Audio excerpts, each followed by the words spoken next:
Blackpink a'zosi Lisa bilan yakkaxon ijodkor Lisa orasidagi eng katta farq nima? Ba'zida barcha ishlarni o'zim qilishimga to'g'ri kelib qoladi. Bu juda qiyinroq bo'lishi mumkin.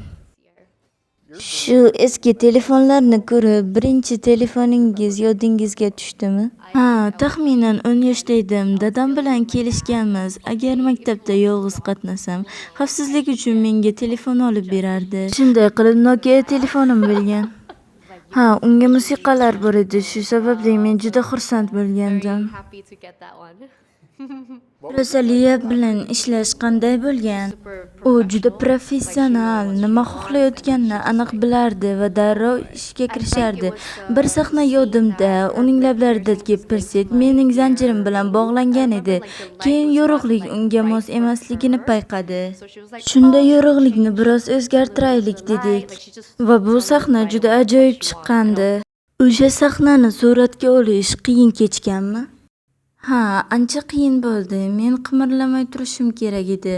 U esa lablarini juda ko'p qimirlatish kerak edi. Biz ancha vaqtgacha shunday holatga turgan edik.